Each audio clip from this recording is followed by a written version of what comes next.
Dear colleagues, we are opening the second phase of our forum, the 16th Investment Forum. We have a big gathering here, representatives of 33 countries and over 500 attendees. We were able to overcome the changes of 2022 when the composition changed, but it is for the better, actually. I welcome a big delegation from China, India, the Arab Emirates, Southeast Asia, Africa. So very much welcome. You are all very much welcome. So we come to the second part of today's event, which consists of your questions and our answers, and we will be waiting for the President to come. The President, despite his other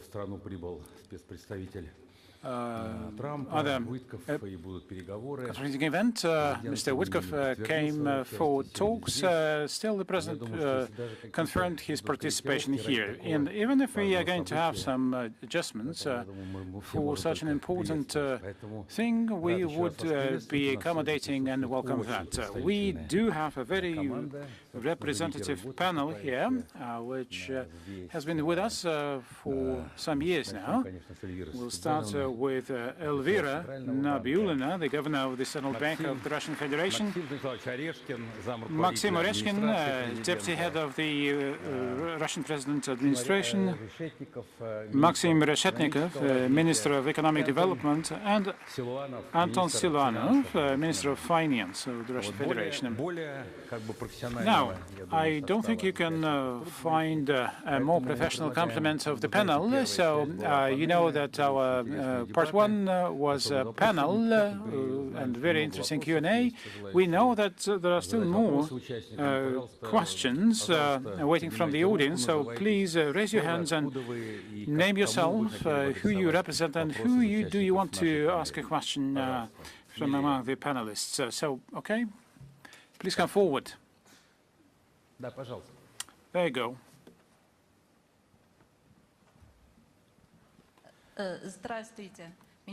Hello, my name is Sin. I represent Chengtong International, the company which has been quite long represented in the Russian Federation over 27 years. I have a question to Elvira Nabiullina. Dear Elvira Sahibzadana, my question is as follows. Are you planning, or does the Central Bank of Russia and the financial institutions plan any additional measures to simplify the procedures and create new financial instruments so that the benefits of settling in national currencies can be made available to a wide range of foreign companies operating in Russia? Thank you. Thank you very much. And indeed, this is an important question, and I should say here that not only do we have plans, but we already are taking practical steps for that. And this is seen in numbers, in the figures. We are trading in national currencies with some of the countries. With some countries, the share of settlements in national currencies comes very close to 100%. Of course, you have waves of sanctions, after which there may be some restrictions and complications, but we are monitoring the situation, and we are monitoring the time for settlements and the commission fees that our companies have to pay for such settlements. The denial rates as well is under control, and the methods of payments can still be found, different methods of settling, but mostly in national currencies. If you take numbers, the share of the ruble, our national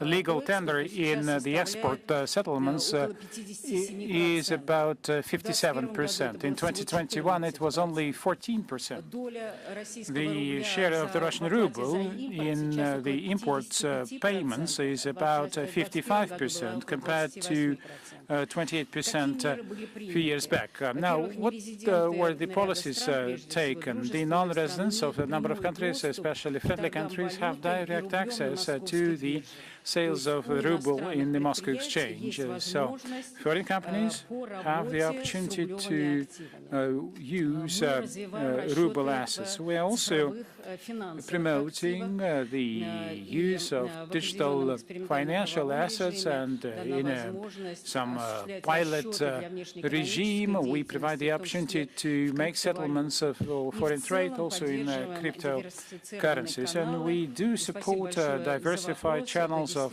settlements. And thank you very much for your question, because this is a very relevant question for businesses to support trade, but also investment, so that the international economic cooperation can progress. If I just may add a little bit, just to take a different perspective of the question, well, you already mentioned what was happening in Russia, but again, overall, this is part of a global process of big global changes that are happening in the world. The first story is about the change in the structure and architecture of international trade. The old economic activity centers are replaced by new ones, and the weights of economic life are changing, but also we do see the growing role of the global south, and the economy, which was so Western-centric, is becoming more multipolar, not only in terms of geopolitics, but primarily in terms of economics.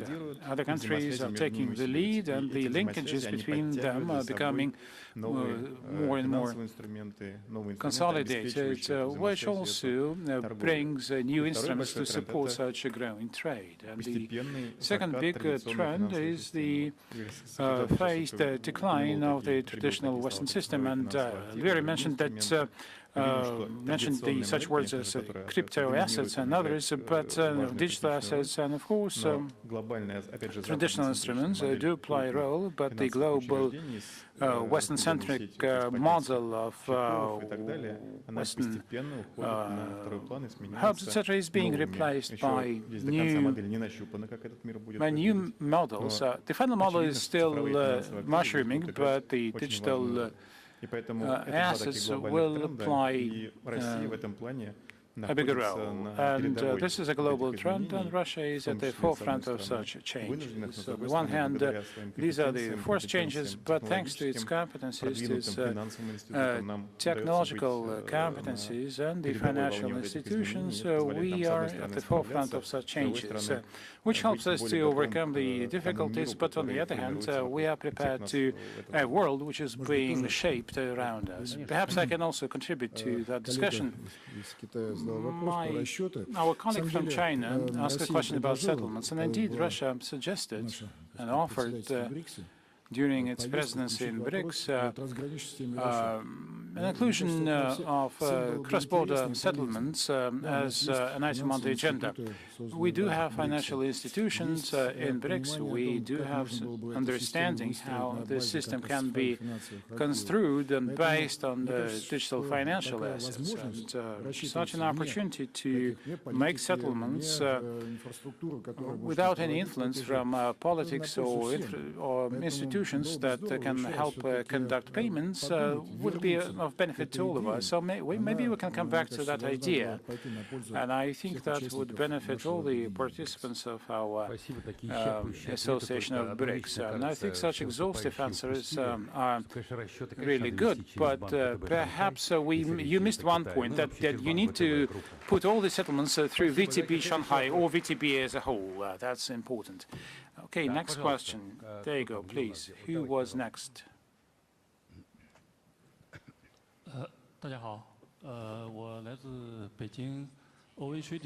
Hello, I come from Beijing. My name is Yan Changyang. There is a Beijing trading company, and in recent years, Sino-Russian trade and economic ties have consolidated and expanded. However, all participants are concerned about the uncertainty of the political situation in the world. And in this regard, do you think that trade and economic relations can develop, and how to make them stable in the longer run? Look, the political environment in China is stable. The political environment in Russia is very stable. So in relations between Russia and China, there are no concerns, and we don't have to doubt anything. And we do see the outcome of economic performance, and indeed most players are not afraid, but rather they are augmenting the trade, and the trend in recent years indeed testified to the fact that the turnover has been growing, and the turnover is based on the political stability which you see in China and Russia. Thank you very much. Maybe we come to the next question. Yes, please. And other sectors are not as active as we would like them to. Dear Mr. Vereshkin, we don't have Maxim Vladimirovich, Maxim Stanislavovich. My name is Li Hongsing, representing the Molniya company. I have two questions for you. Question number one, the course towards digital sovereignty and import substitution stimulates the emergence of domestic IT solutions. At the same time, special potential is seen in the development of not just analogs, but globally competitive, integrated or comprehensive platforms that can become an export product. And in that regard, what is your assessment of Russia's prospects in creating and exporting such comprehensive digital solutions that would combine financial, economical, technological issues so that they would strengthen economic and technological cooperation with your key partners, for example, with China? If you look at the BRICS countries, China, India, Russia, you will see that we all have very strong competences in digital solutions. That allows us to dominate with our solutions on our domestic markets, but also to actively explore other markets. Russian companies that provide urban services, trading services, platform solutions of that kind, they have been present not only on the Russian market, but they have been very active on the global market as well. We have certain competition between Indian, Russian, and Chinese solutions, but that's good, because that keeps everyone in shape and allows us to build even more competitive solutions. Whether such competitive solutions are available in Europe, the answer is no. You know, marketplaces in Europe that are world-known? No, you don't, but you know the Chinese one and the Russian ones. And who are the leaders in exports of IT services? India is the leader in that sense. We have competences there. You need to realize that. And you started your question with the word sovereignty. In today's world, sovereignty is one of the key things. State sovereignty, public and cultural sovereignty, and economic sovereignties are very important. And of course, contemporary platform solutions in the economy are the basis for future both economy and sovereignty. And the solutions that we have and the cooperation that we have, which allows us to share our experience and operate on each other's markets, that's very good, because it's clear that our solutions will be the leaders and our companies will be the leaders. Thank you. Somebody has been trying to get, and there was a second question from the same speaker. Mr. Kostner, yes, of course. Yes, there is a second question for Mr. Vereshkin. We are observing how digital ecosystems that are born in one country become successful in other countries, as you've put it. They help develop new standards of interaction. An example of this is Chinese super applications. Do you think that Russia also has a chance to create and offer its BRICS and SCO partners and One Road, One Belt initiative, not just individual services, but entire tech ecosystems that would become digital bridges to simplify tourism, trade, and communications, and what role private initiatives could play in this. I'm confident that they're not going to become monstrous, but they will become good aids and assistance to people, and the solutions that are available now in Russia. I'm not going to name specific companies. You all know them quite well. Whenever you come to Russia, you use all these services. And they are available not just in Russia. One company can represent 10 countries of the world. The other can be present in 35 countries. I would not want to attract the attention of our Western friends to this, but they are well present around the world, and I'm confident that in finance, in urban services, and in other areas, we have produced very competitive solutions. And whenever Russia comes to third countries with these solutions, we are offering not just these solutions and make people use them, but we are ready to share them so that third parties could also have sovereignty with the use of these solutions. That's our principled position. We want to work towards making life in these countries better, but also help them develop their sovereignty, because we understand better than anyone else that sovereign partners are the most reliable partners for the long haul. And China has its sovereignty, so does India, and other countries too. And we see that the most recent events have demonstrated that these are the countries that are the most reliable partners. Thank you very much. Thank you. Who's next? Yes, please go ahead. 尊敬的阿列什根先生，我有问题想问你。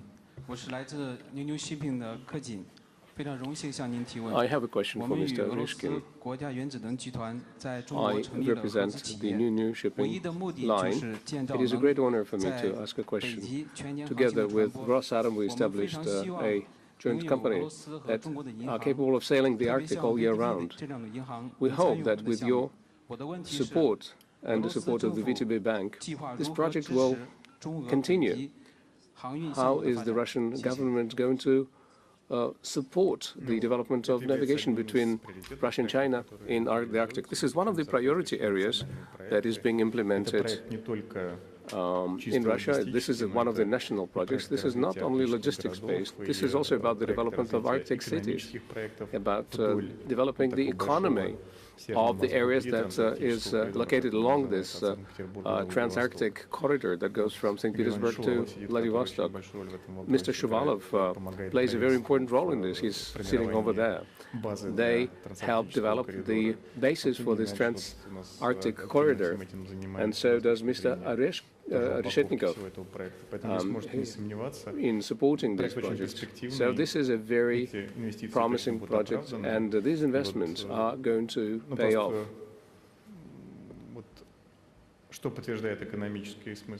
And a confirmation of the economic reason for this is this. I was recently at the G20 meeting in South Africa, and I was approached by my counterparts from the unfriendly countries, and the topics that we discussed demonstrated their interest in the development of the trans-Arctic transportation corridor, because that is going to change how cargo flows are going, and I'm sure the investment that have been made are quite promising.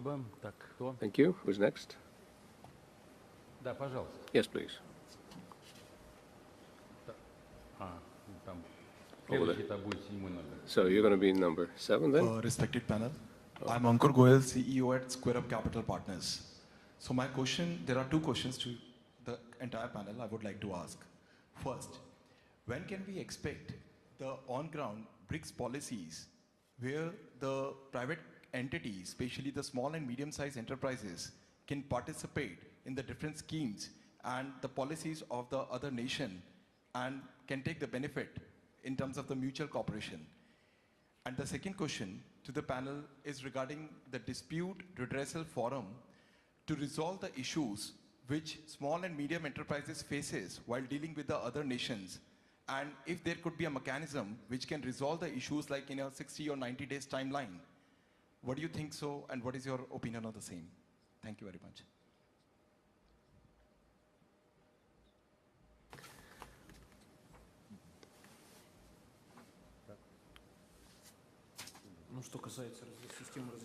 Well, as far as the resolution system for SMEs, there are several areas or pathways we could take.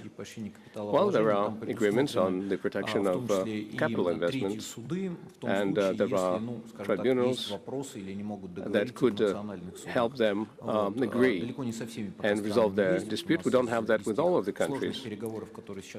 We have been having discussions with our Indian colleagues on signing such an agreement, and we have signed such an agreement with China and some other countries.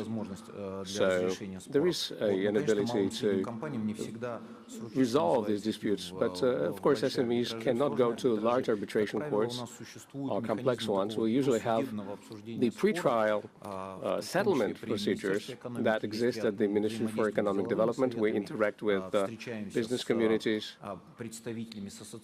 and associations of foreign businesses located here, and usually the number of such disputes is quite small, and we can perform this pre-trial resolution and we find solutions.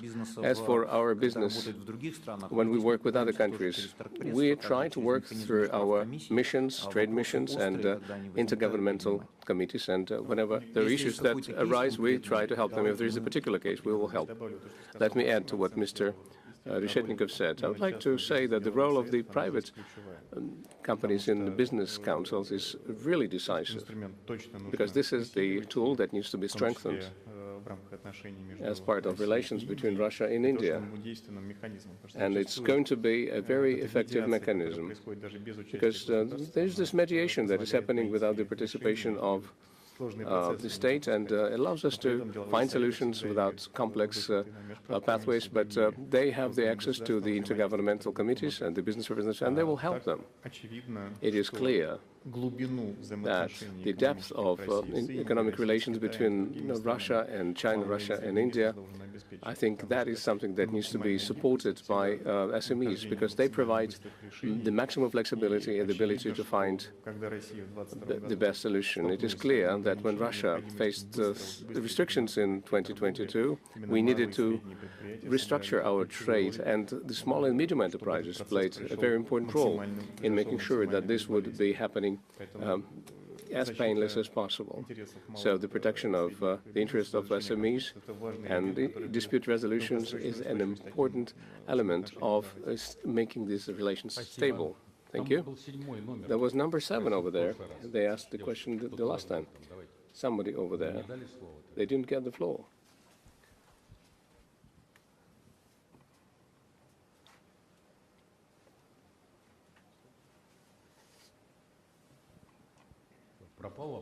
No question? And so did the microphone has disappeared. Okay.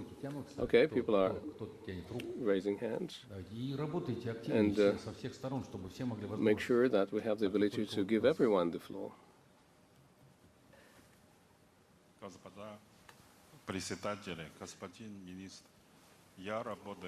Members of the panel, Your Excellencies, Ministers, I work in the field of energy. My colleagues from Russia say that the Russian energy system is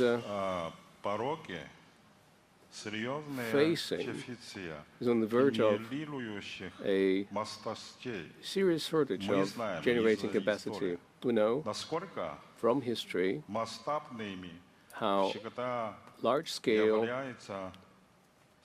projects in this area are very important, and almost nowhere it is possible to finance and implement such projects only if you use just private commercial funds. I believe that this is an excellent area for deepening further Sino-Russian cooperation, both in terms of financing this project and in terms of supplying turbines. And how do you see this matter? Thank you very much for your question. According to our strategic documents, we need to create 155 gigawatts of capacity by 2045. And by 2030, we need to commission 17 gigawatts of new capacity, and 21 gigawatts will be upgraded. All these mechanisms that have already been put in place, the updating and upgrading of the new capacities in the Russian energy sector are related to hookup agreements to utilities, when large energy companies on agreement with the energy authorities would build facilities, would attract capital, would commission these sites at a certain time, within a certain time frame, then there would be a payment, and that payment would be the payback for the investment. And of course, with all other things being equal, and if there are contests, there are certain circumstances that make the people select Russian equipment. We are not hiding this. This is a part of our policy. There are certain price advantages that we offer. It doesn't prevent other producers from other countries from entering the market, but I would like to take this opportunity and urge Chinese companies to come to our country more actively and localize their capacity and production here, because it's going to be more beneficial for them. The niche is going to be quite big. And at the same time, we do realize also that in a situation when there are high interest rates, the cost of new generation will be quite high. And our second area of focus is developing regulation approaches to generation, regulating differences in rates between the day and night prices for energy, so that we could have an ability to accumulate energy, and then there would be an additional payment for capacity, so that the industrial manufacturers who build or upgrade their facilities would know that they would have reliable energy supplies and supply. And we are not in a situation when we build a large energy site and then large investors decided to move forward their facilities commissioning, and the load was less than we would have wanted. So we want to develop regulation in energy so that we could use the capacity that we have as effectively as possible. But we have a major upgrade program as well, so we would like to urge Chinese producers to get localized in Russia. You've mentioned the deficit that is potential. That is not just about Russian economy. The whole global economy is going through a transformation in the field of energy. You all know the numbers, all of those projects that have been announced in terms of consumption of energy by computing systems because of the evolution of AI, and that is very high rate of development. There was recently a major energy fair in Abu Dhabi, an energy show, and the central pavilion was dedicated to AI technologies, and the central part in the central pavilion was occupied by the presentation of the Stargate project, which will consume 5.5 gigawatts of energy, and that is something that is being implemented in the UAE. There were major projects in the United States and China and other countries. So in terms of demand for energy, the growth rates there are going to be quite high. What is also quite important to understand is that what will transform is the market itself. If we are to look at the Sino-Russian interaction, let's say in the Kuzbass, they produce energy coal that we will take to the Far East through our rail system. They will then be transshipped to the ships, will go to the Chinese ports, then the rail will take them to the power plants that will then feed energy to the data centers that calculate and perform computing. And so computing will be getting closer to the areas where energy is produced, so that we don't have this very long route for shipping energy, and consumption of energy will be less connected to the specific area where you are located. So the Sino-Russian projects associated with the construction of isolated generating facilities next to the sources of energy. That is something that is quite promising, and we are confident that more than one of such projects would be implemented, where everything would be put together, and you would not be exporting not the energy but the computing capabilities. Well, if there is a deficit of energy, maybe we should, dim the lights here. I don't think that we're consuming gigawatts. Okay, if that is the case, then let's do it the usual way. Okay, there are questions. Okay, let's have a question from here. Number 7. It's ready. 尊敬的奥利克斯先生，您好，我是来自扬州德云电器的王潘，我们的公司在中国江苏。我的问题是关于中小企业的人才培养和合作的计划。那么俄罗斯，我在与俄罗斯合作的时候。 We are from the Unelectric. Our production is located in Jiangsu Province, China. In the process of interacting with Russian partners, we noticed that between small and medium-sized enterprises, there is a lack of specialists of the two countries who speak the language, understand technology and regulatory requirements. 2026-2027 has been declared the year of Russian-Chinese educational cooperation. And what plans does Russia have to train personnel in the spheres of economy, technology, and investment in the context of interaction between them? And we would like to invite you to the province of Dansu. Well, thank you very much. In Russia, we have a personal training system for the sector, and including in many of the Moscow-based universities and the Foreign Trade University, which is supervised by the Ministry of Economic Development. And we need to revise and relaunch the system to train experts in foreign trade. And this is not about languages per se, although that is also a priority. But we need to focus on, the business links and the exports and imports. And then we know that this is a very long process, which takes time.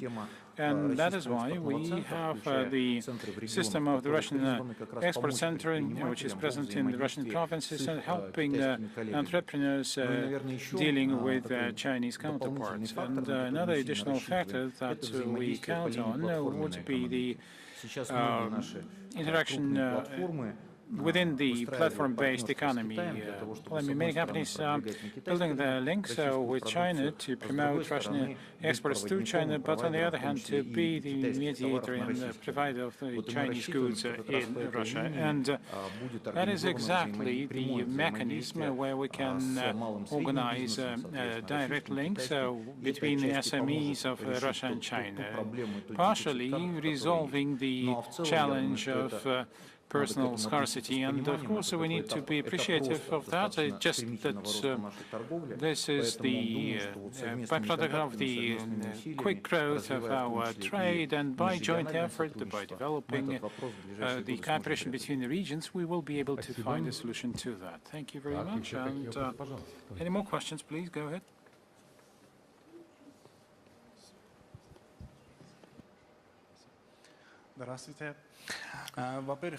Hello. First of all, I would like to thank VTB for the wonderful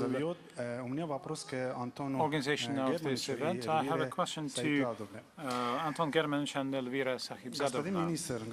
Mr. Minister and Madam Governor, the business people and partners who are coming to Moscow are really surprised by the wonderful infrastructure in the country, and there are no signs that the country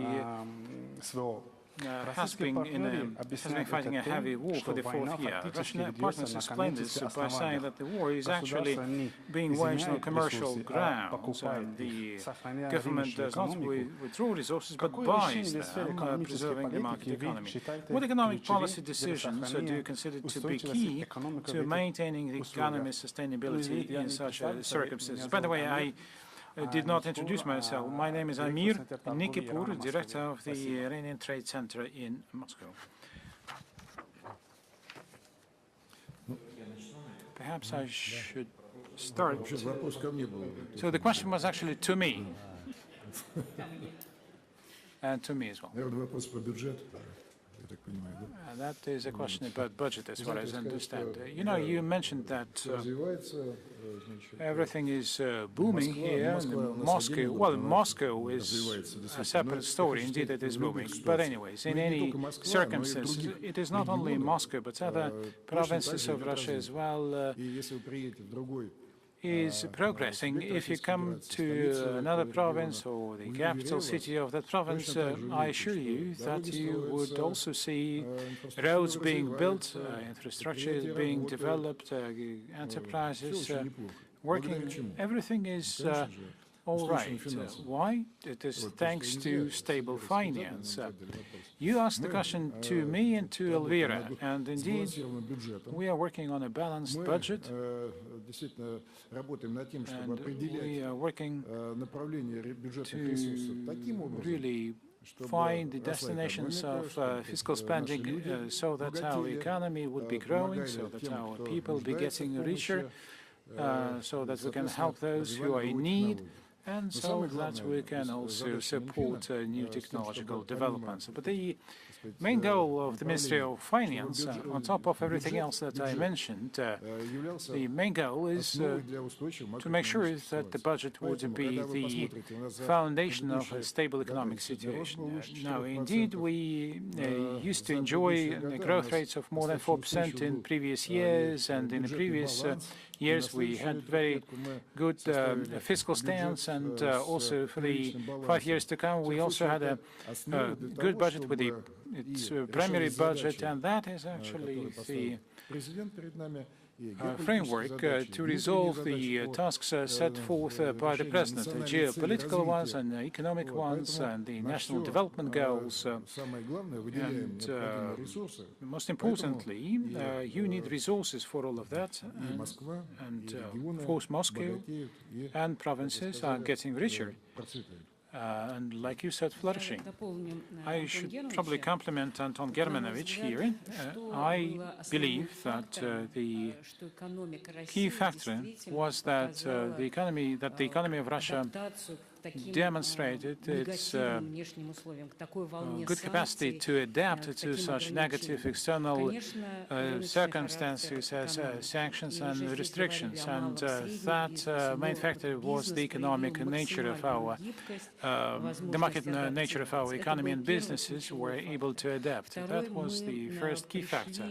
The second one was that we came to those circumstances with some accumulated fiscal, banking, financial resilience. We had a margin of strength that we could have used, and you probably know that lending was on the rise in all those previous years, and yes, because of inflation we had to to bring up our policy rate, but investment was growing quite substantially in recent years, and this financial resilience and adaptability of the economy were important and need to be preserved. And the tasks ahead of us, and I'm sure that together with the government, we as Central Bank will ensure the price stability, of course, there are no doubts about that, but we need also to be able to grow at high rates. And this means productivity growth and investment which is being made now. We welcome, the investment from Russian investors and foreign investors, investments from whoever is willing to do so, but we need to prioritize and, to give priority to the sectors that do provide the biggest return on investment. And this is what we are working in unison with the government. Do you want to add something? Well, I think Elvira actually mentioned everything. And the idea was to preserve the market nature of the economy, and that was important. We preserved the openness and the freedom in foreign trade activities. In 2022, some people were saying, let's identify some, special importers and exporters, but we were flexible enough, and that really ensured our adaptability. There are certain concerns, and we need to, improve our property rights, protection, but the system indeed is working. We do have such protection, and any disputes are being resolved. And overall, this is the basis for our going on, and but that basis needs to be fine-tuned all the time. But we welcome domestic and foreign investors, and their rights are properly protected in Russia. We had a customer who wanted to be a specialized or a sole importer for bananas, but that never happened. Maybe the Ministry of Economy was against that idea. Okay, let's move on. And who's next?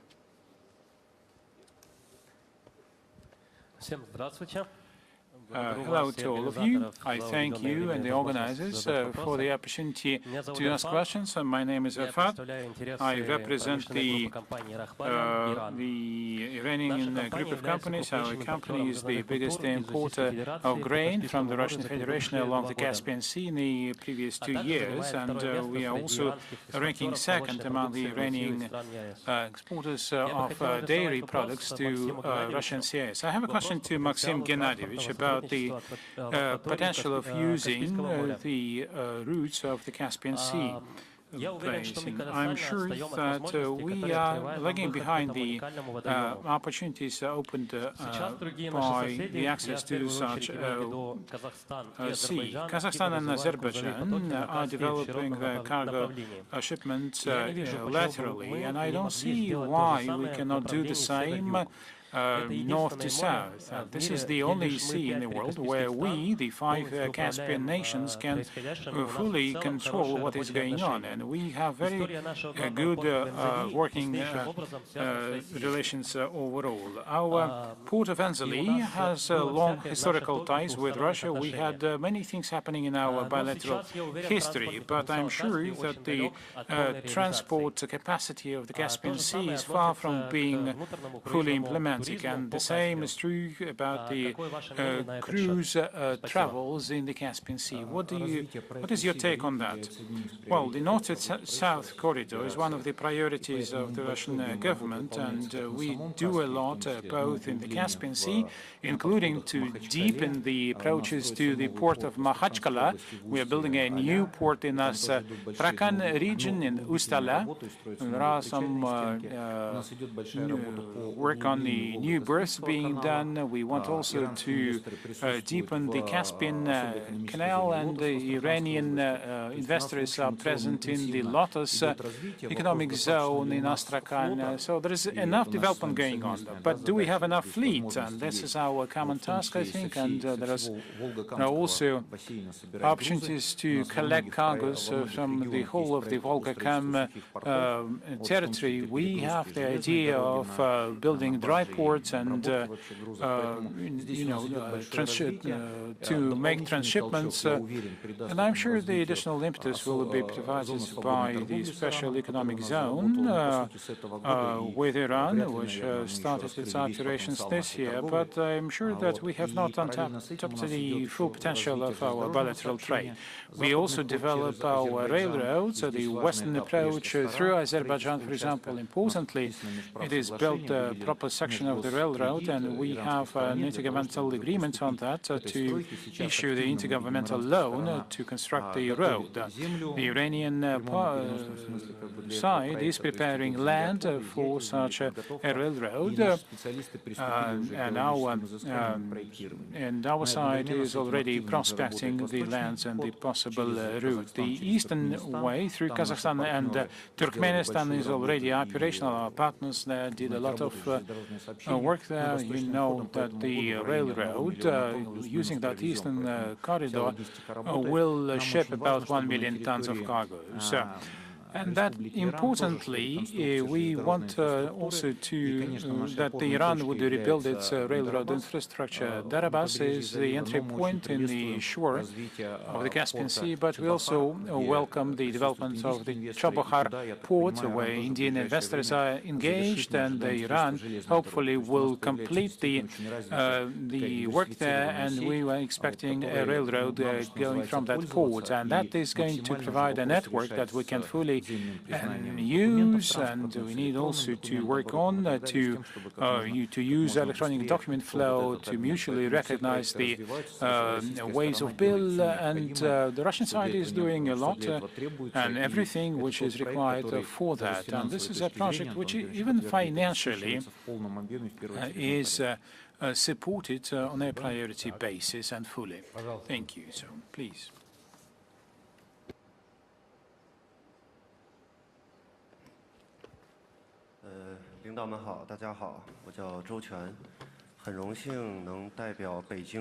Hello, my name is Zhou Chen, and I'm happy to be able to represent here Beijing Transportation Company.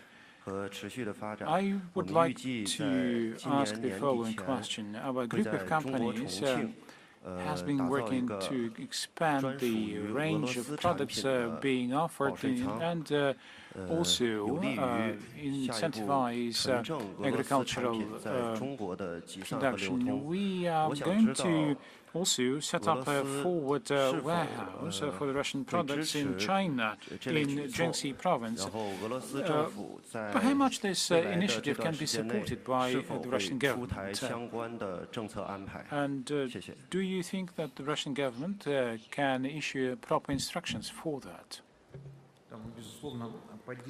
Well, undoubtedly, we do support the growth of mutual supplies of agricultural produce between Russia and China. We do see that in China, Russian produce is in big demand. There are some problems, of course, that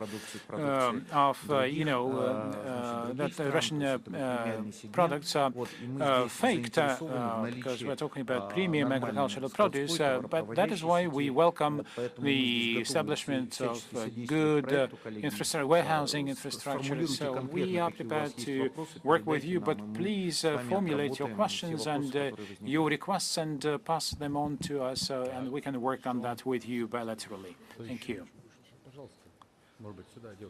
Yes, please. We do have a lady there.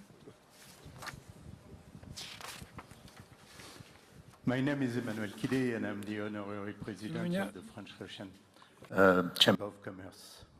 I have a question for Maxim Stanislavovich, but it concerns all of you, actually, so you may answer to all of you.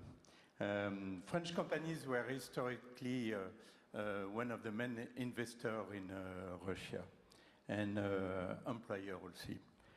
Many of them continue to operate despite many pressure they received from their own countries. Today, there is a risk of Russian central bank assets being seized in Europe. And such action could lead to measures against European companies, the same that choose to stay in Russia and to invest their own fund and also their trust in the country. It would mean the consequences would be big for Russia, actually. It would be big for European companies, it would be big for the French companies. We would disappear, we would leave Russia. But it would be big for Russia. It would be no more investment for the next 50 years. It would be consequences for the next 100 years for Russia. You have an ambitious goal of technology sovereignties, and achieving them requires, of course, also foreign technology. And actually, we need each other. We need Europe needs Russia, Russia needs Europe, and my question is how can such a lose-lose scenario could be avoided? Ну, это первый вопрос Actually, the question goes rather to you and the European politicians, because when you're looking at the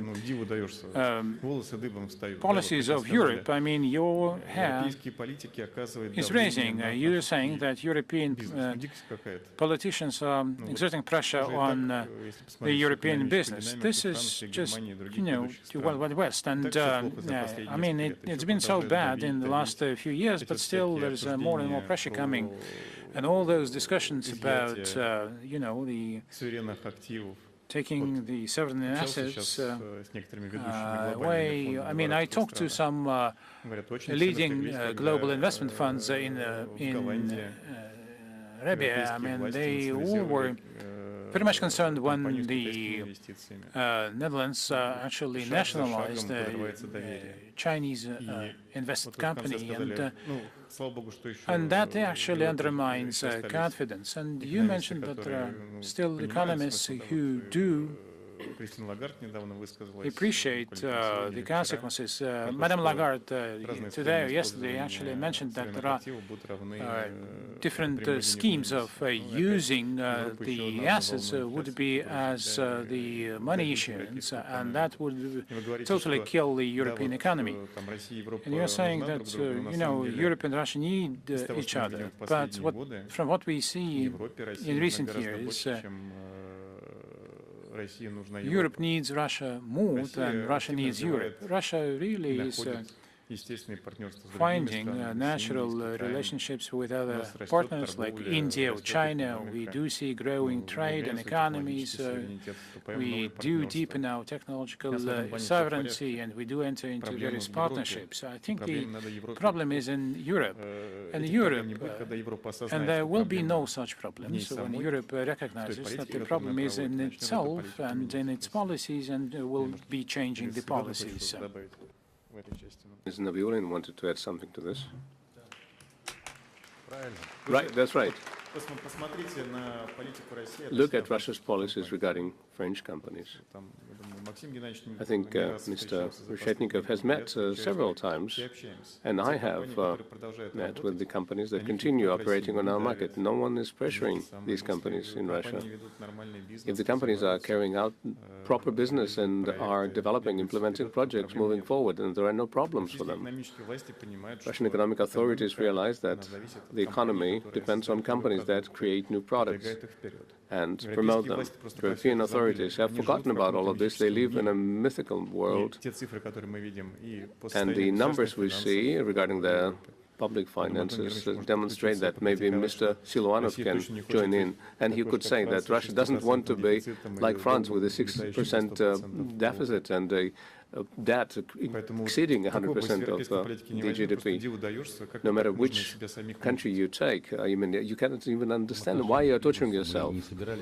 Regarding our business, we didn't want to leave Europe, but our bank, for example, was basically seized through raiding schemes. All our rights were taken away from us. Not a single kopeck will be left.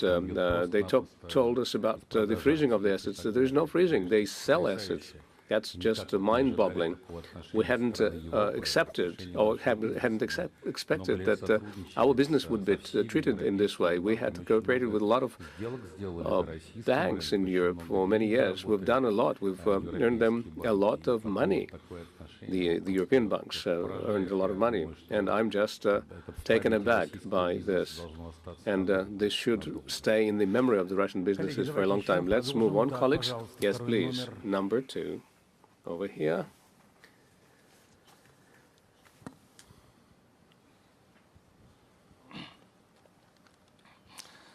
Dear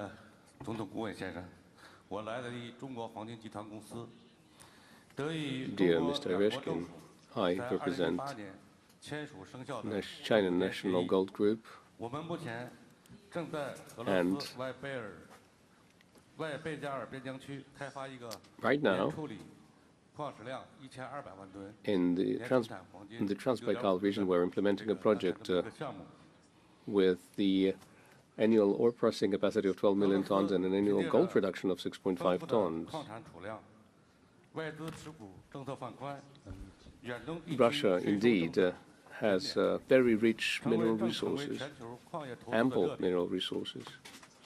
And Russia, in that sense, is a very attractive market for investors who represent the mining sector. At the same time, Russia and China have very long history of cooperation. I would like to ask you this question: how will Russia continue to ensure the stability and transparency of foreign investment, in particularly in the mining sector, and given the special conditions for mining in regions such as the Arctic, Siberia, and the Far East, will Russia launch more specific plans for technical support and infrastructure development to help foreign enterprises in these regions participate more effectively in the development of ultra-large mining projects and achieve mutual benefits?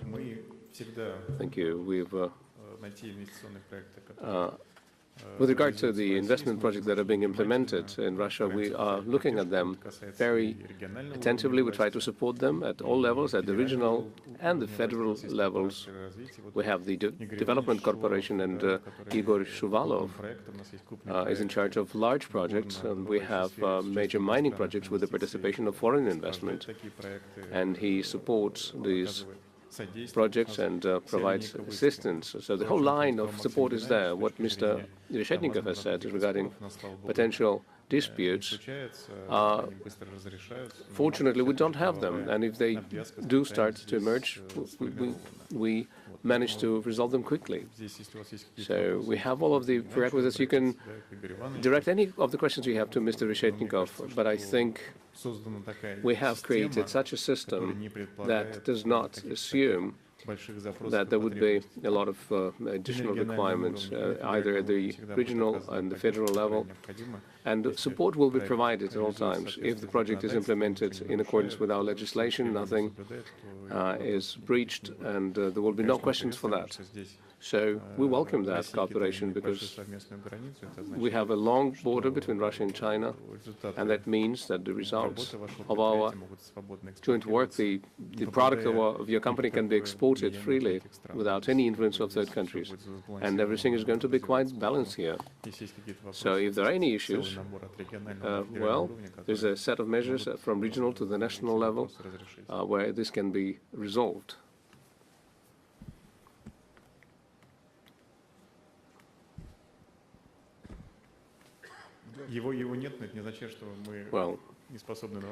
Well, he may not be here, but it doesn't mean that we are not able to answer questions. Okay, the lady over there. Are there any questions? I think we can stop right away if there's a need. There's no problem with that.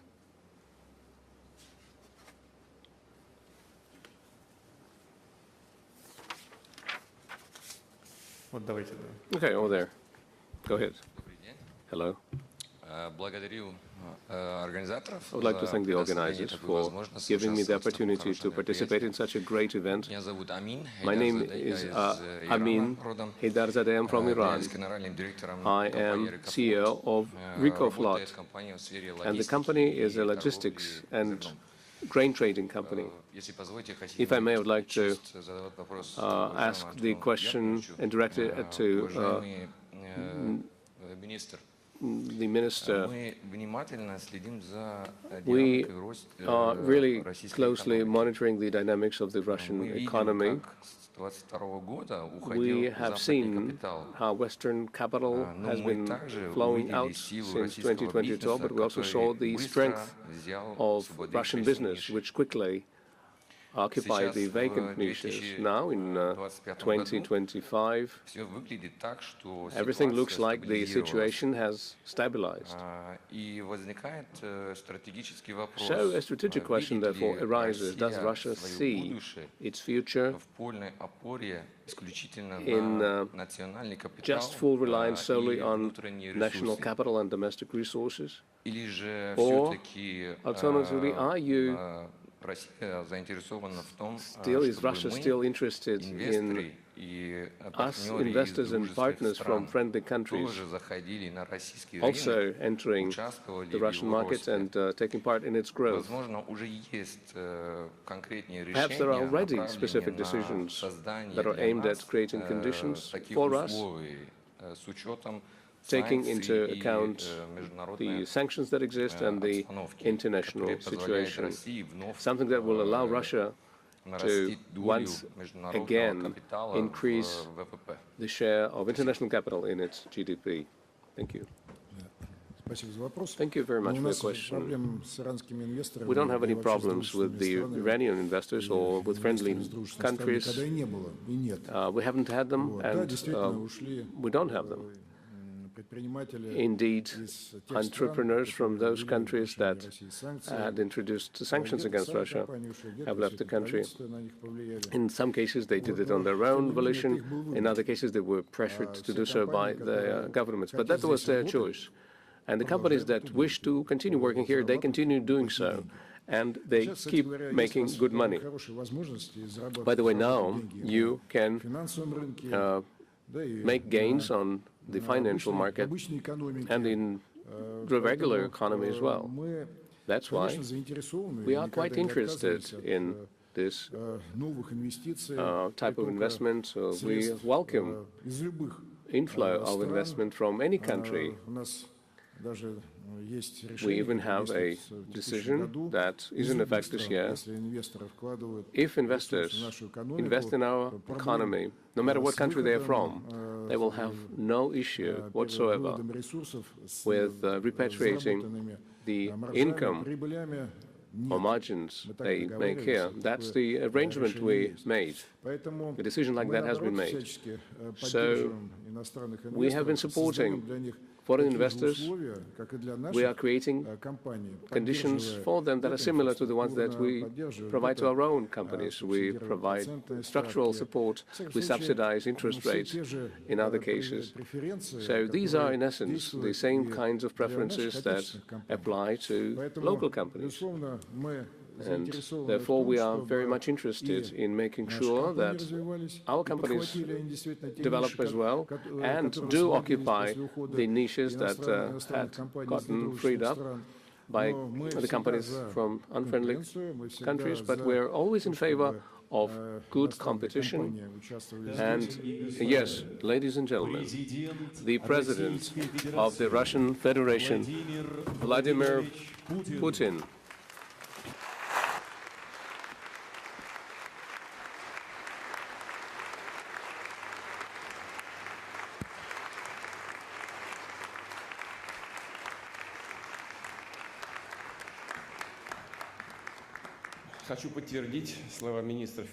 I would like to reaffirm what was said by Minister of Finance. We stand for the competition. I fully agree with that. And I will have to state that I will have to reiterate what they have already said. They have already mentioned the most interesting things. But what I'm going to say is also important because it is going to mean that we have a consensus in our economic policy between the government, the presidential office, the central bank. Regions of the Russian Federation are not represented here, but let me assure you that we are working in close contact with them, with the business, and in general we have a high level of solidarity and efficiency. At the outset, I would like to welcome the guests and participants of the plenary session of the International Russia Calling Forum. Good afternoon. It has become a good tradition that this event brings together entrepreneurs and investors from dozens of countries of the world for meaningful discussions on issues that pose interest for the business and directly impact the development of trade and investment ties of Russia with foreign countries. I know that in the focus of your attention are the main trends, both in the global economy, on the world markets, and in the Russian economy. The specific specific tasks that we set for ourselves in order to promote the business initiatives in our country and in order to launch new and promising projects. Hence, for the expanding of opportunities for profitable investment in most different fields. Those are the topics I would like to briefly address in my remarks. As you know well, the world of today is characterized by high turbulence that was largely provoked by non-competitive struggle on the part of some Western countries. Using their monopoly on certain markets in the field of finance, they impose illegitimate unilateral restrictions and thus seek to exert pressure on sovereign states pursuing independent policy. In fact, Western countries want to eliminate rivals and preserve their former privileges, that very waning monopoly in the changing world of today. Well, you know, in the post-Soviet times, we used to say, and that is, our Western then partners taught us all difficulties should be overcome not by administrative measures, but with market measures. And restrictions are an attempt to maintain the administrative ways to govern the economy. It's not a successful or effective attitude. Definitely, Russia feels such an external pressure, but our country is up to these challenges. We will continue to pursue a sovereign economic policy and act on a global arena in accordance with our own national interests and the needs of domestic business and our citizens. We will fulfill our obligations to foreign counterparts and expand cooperation with those countries who are interested.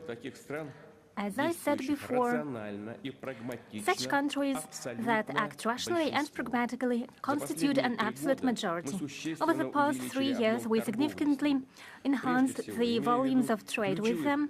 I'm talking primarily about our key partners, that is China and India, with whom we have a long history of friendship and strategic cooperation. I know that in these halls there are many representatives of Chinese and Indian delegations. Let me stress, we are willing to give a new quality to our cooperation with the People's Republic of China and the Republic of India and enhance its technological track. Many joint projects in energy, industry, space, agriculture, and so on serve exactly this goal. As regards the economic agenda, we have established a meaningful dialogue with President of the People's Republic of China, His Excellency Mr. Xi Jinping. We are going to address these very topics in detail with His Excellency Prime Minister Narendra Modi during my upcoming visit to India, including the increase of import of Indian goods to our market. Definitely at this session, we have addressed the import element of our strategy. And this definitely concerns primarily India, as we talk about issues related to the trade balance. I'll reiterate, Russia is open for cooperation with foreign business, both in the field of trade and in the real sector and on the stock market. Our country offers big opportunities to entrepreneurs and investors, and stability of major macroeconomic indicators guarantees the stability of such work. For example, we have the unemployment level at a record level of 2.2%. Well, probably I'll have to reiterate what was definitely already mentioned here today. 2.2%, that was the level of unemployment in September, and it is low not only for Russia, but also for most large economies of the world. The situation with the public finance remains stable. We have taken timely decisions concerning both the income and the expenditures of federal budget. At the same time, we in full measure financed the key priorities. Those are social obligations, defense and national security, as well as our tasks related to the achievement of national development goals. The budget for the upcoming 3 years was designed so as to decrease the impact of foreign risks and enhance the share of non-oil and gas income, and it observes the budget rule and demonstrates a moderate budget deficit. Well, look at some countries. The European Union, for example, we plan 1.2% for the coming years. Let me stress, you've definitely already mentioned the sovereign debt of Russia. It is at less than 20% of GDP, and it's one of the lowest indicators in the world. We continue to pursue a balanced and responsible budgetary policy. We take consistent decisions as regards monetary policy, and we managed to achieve a slowdown in inflation. Let me stress, it was a key achievement of this year, while in March we had a double-digit inflation. Now inflation is less than 7% year-to-year, and by the end of December it is estimated to be at less than 6%. That is lower than was forecast by the government and central bank. Our experts now calculate, taking into account various parameters, but in general it looks as I have just said, and we hope this trend will maintain. At the same time, there is a slowdown in economic growth over the past 9 months. The GDP of Russia has grown by 1%. In the third quarter, the growth of GDP was at 0.6%. Year to year, we estimate the GDP to be at the level of 0.5 to 1%. That's what we expect when the central bank set the key rate. At the same time, there are certain imbalances. In some industries, the output in this year not only didn't increase, but decreased. Are we satisfied with such trends? No.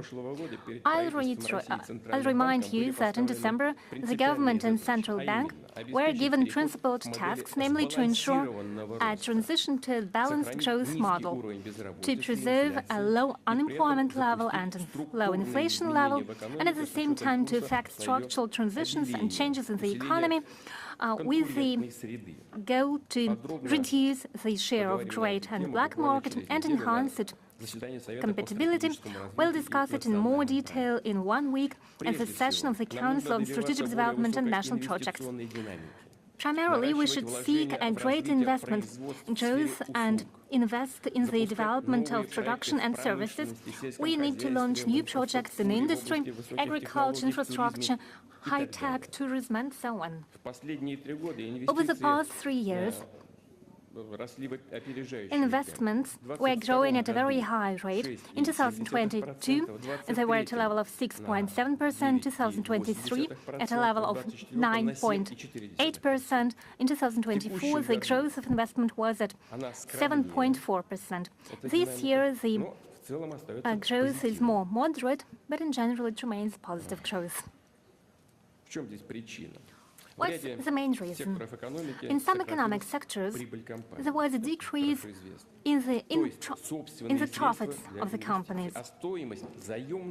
That is, they have fewer funds for investment, fewer own funds for investment, and the price of bank loans, the domestic business used to finance its projects, objectively grew. Well, over the past years, our financial sector managed to readjust its work.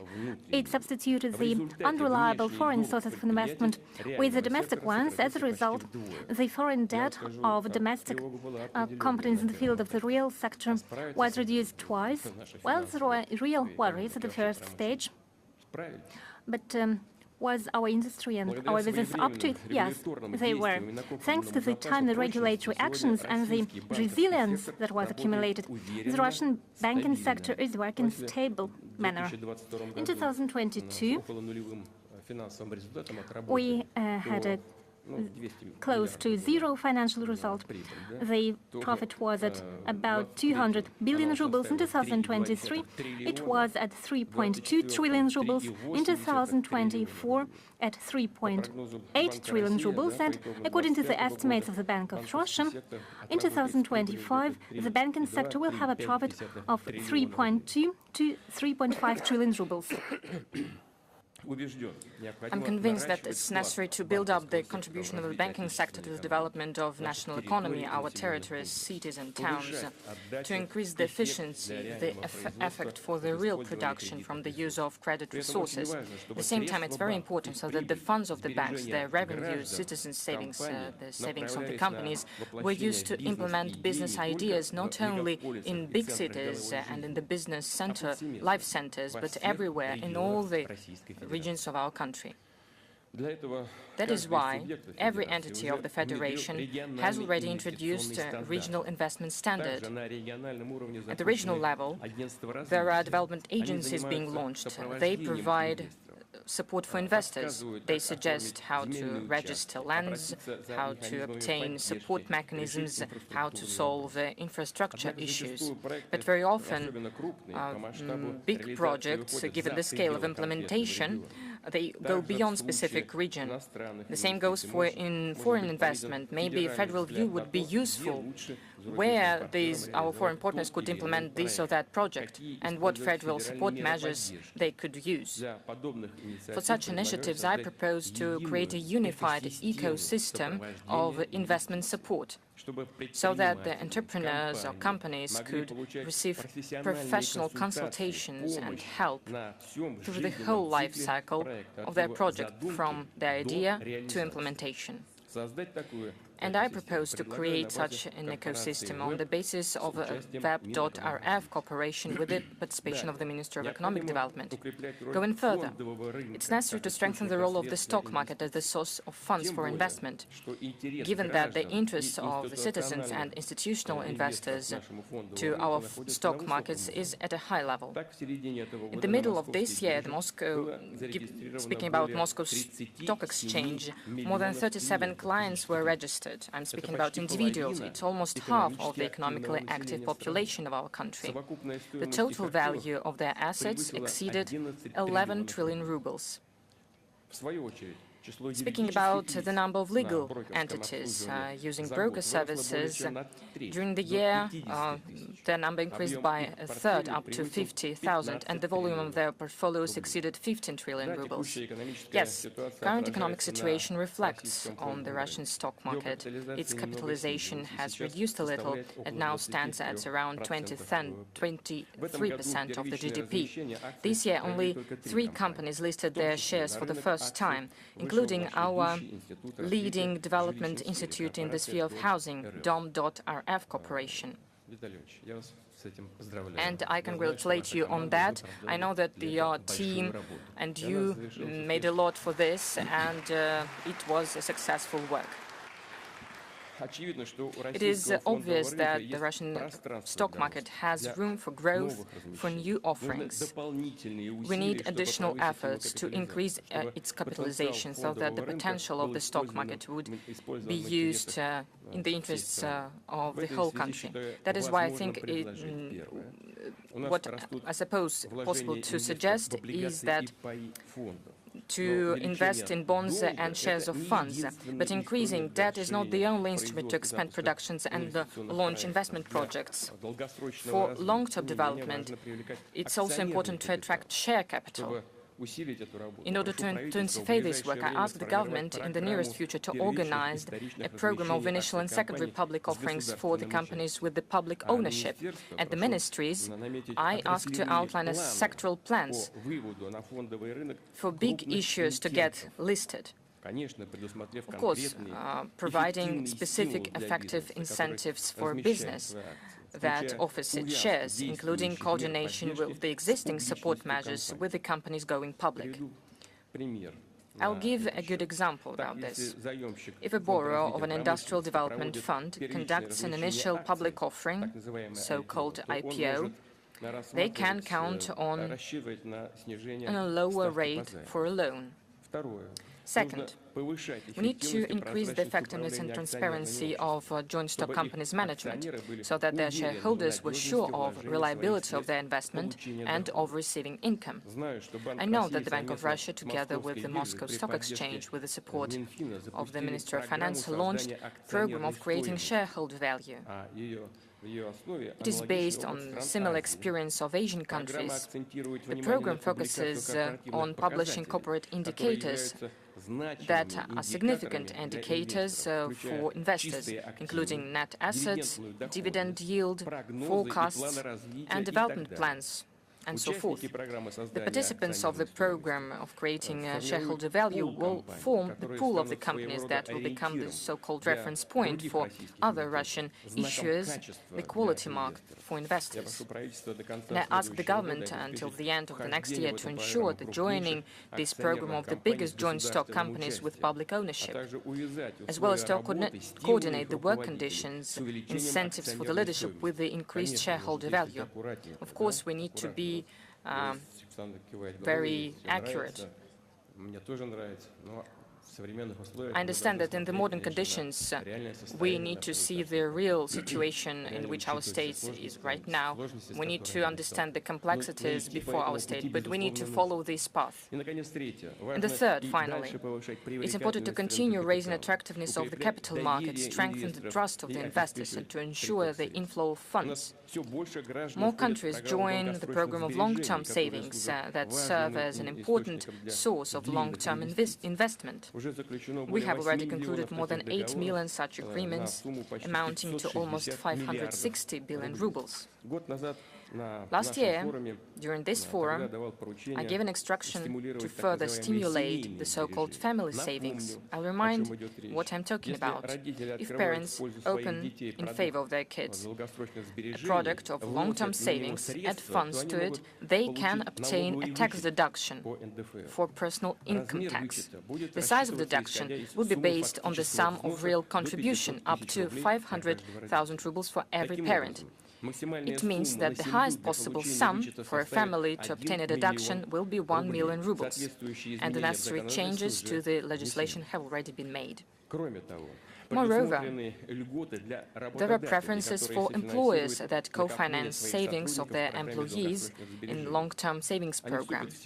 They'll come into force since September the 1st next year. We'll see how these innovations will work out, how business and citizens will assess their effectiveness. And after that, we'll fine-tune these measures or launch additional mechanisms to develop our stock market.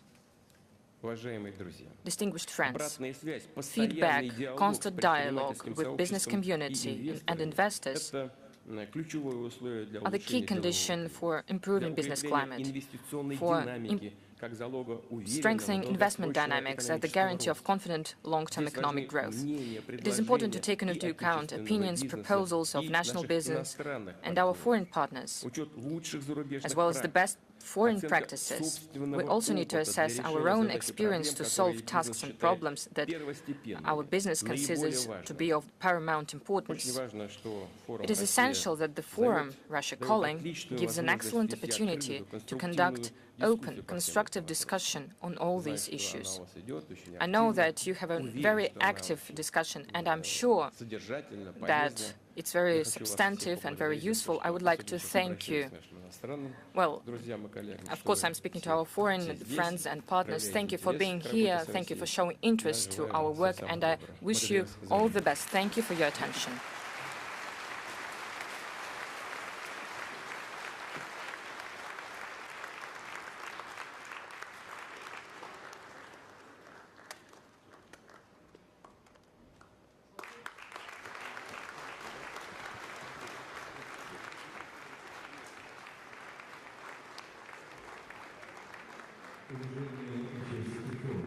Participants of the forum, the plenary session is over. Please don't forget your personal articles in the room. The plenary session is over. Please don't forget your personal belongings in the hall.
Good afternoon.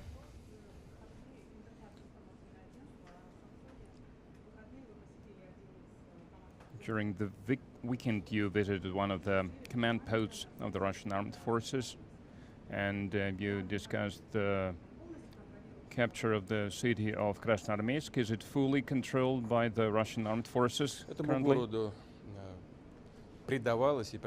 Well, great significance was given to the city both by Ukrainian and Russian army, and it truly holds a great significance because this town is not just an infrastructure hub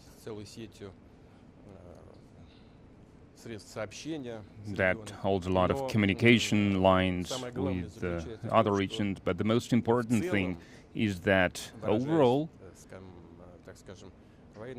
using the military lingo, it's a good springboard for accomplishing all the objectives that were set in the beginning of the special military operation. So from this springboard, from this area, the Russian army will have a convenient platform to continue to advance along all the directions, along all the most promising directions in the opinion of the General Staff. That's why for the Ukrainian army it was one of the priorities in the Donetsk People's Republics, and the same also was considered by our armed forces along with other strongholds, and it is completely controlled by the Russian army, completely in the hands of the Russian army.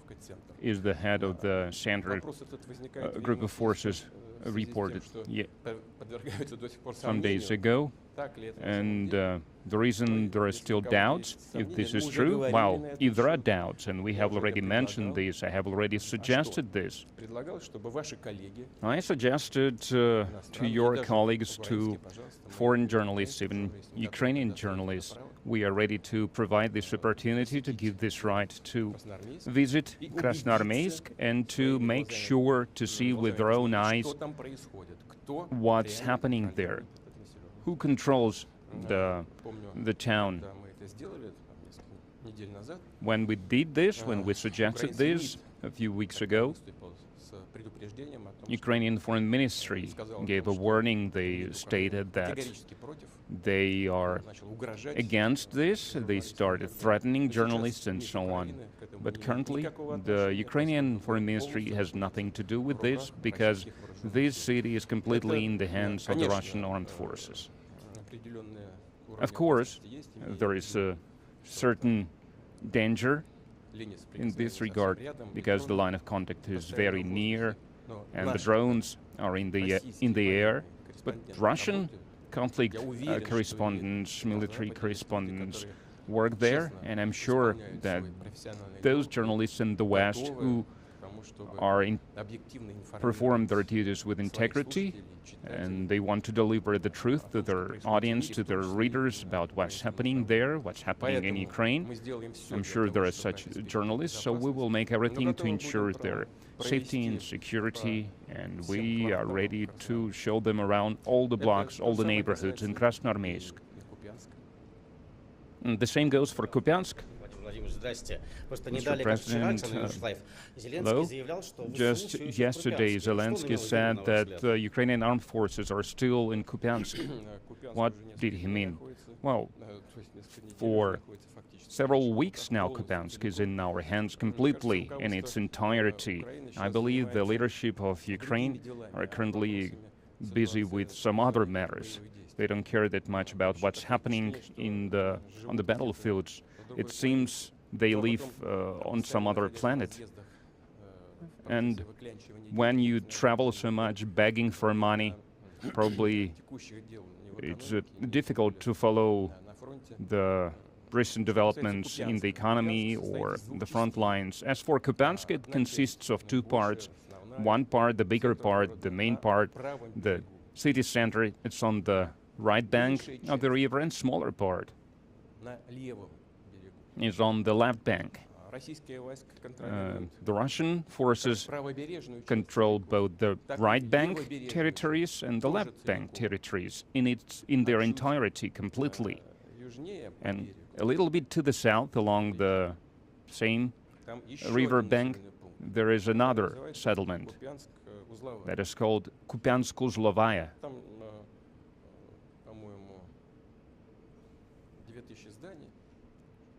I believe it has some 2,000 buildings, and fighting is still going on there.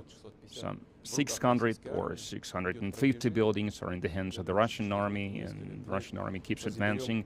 And I believe that in a few days we will capture this town as well, but it's a separate matter. And I would like to remind you that on the left bank of the river we have 15 battalions of the enemy blocked there, and the Russian troops started to eliminate this grouping of the enemy forces. You are going to meet with Steve Witkoff, who traveled here to talk to you. Basically, the negotiations are going on only with the American side. Why are the Europeans keeping silence? Well, they are not keeping silence. They were offended by being cut off from the negotiations, but no one did that. They did it themselves, because we maintain a close contact for some time. Then they cut off all the contacts with Russia at their initiative. Why did they do this? Because they now use this slogan of inflicting a strategic defeat to Russia, and I guess they still have this illusion that it's a possibility, even though I believe in their mind they understand that this possibility is a matter of the past, but they cannot admit this, they cannot acknowledge this, so they shut themselves off this process, out of this process, and now when they see what's happening, and they don't like what's happening, and they started hindering the current administration, the current US administration and President Trump, to accomplish something via the negotiations. So they refused to hold any negotiations, and now they are trying to stop President Trump from having any negotiations. Thirdly, they have no peace agenda. They are warmongers. Even when they are trying, allegedly, to introduce some changes, some adjustments to the President Trump's proposal, all these changes have only one goal in mind. They are aimed at blocking and putting to a halt this peace process. They are trying to make demands that are unacceptable for Russia, and they understand this, and then later they would try to blame Russia, accuse Russia of stopping this peace process. This is their objectives, and we can clearly see that. That's why, well, if they want to go back to the reality, considering the reality on the ground, then they are welcome. We are not against this. Siyarto today, he said that there might be a war with Europe. He says that NATO, its European member states, they are planning to start the armed conflict by 2030. It's a serious thing. It's almost a sensation. So what do you think about this? Are we getting ready for anything? I've said that 100 times. We have no plans of fighting against Europe. But if Europe wants to fight and if they start this fight, then we are ready right now. There is no doubt about this. But the only question is, if Europe starts the war, unleashes this war, because that's not Ukraine. With Ukraine, we use some surgical means. We are trying to be really careful, because you understand why. This is not a war in the direct sense of the word. And if Europe all of a sudden wants to start a war, and if it does start a war, then very rapidly there might be a situation where we have no one to negotiate with. Well, honestly, I did not receive information yet. I know that it did happen, these attacks against tankers in neutral waters, or even in the special economic zone of a third country. This is piracy, nothing else. Before that, the Ukrainian armed forces tried to attack our seaports. We reciprocated. I would like to emphasize this. We reciprocated with similar strikes. And I assure you, these strikes were much more powerful, much stronger. And first of all, they were launched against the vessels, against the ships that were used to supply military equipment and ammunition to Ukraine, and we hit precisely where we intended to. And you can see it from the explosions that were caused by the strikes, secondary explosions, secondary detonation. And what's the Ukrainian armed forces doing now? That's piracy. What kind of response could be? We can enhance our strikes against the port infrastructure and against the vessels that are entering Ukrainian ports. That's one. Secondly, if this goes on, then we will look into the possibility, I'm not saying that we will do this, but we will consider it to perform some actions against the vessels of those countries that are helping Ukraine with performing these piracy actions. So we might cut Ukraine off the sea to stop them from being involved with these piracy tactics. I hope that the Ukrainian leadership, the Ukrainian authorities, those who are standing behind them, it will give them some food for thought. They should continue with this kind of practice. Thank you.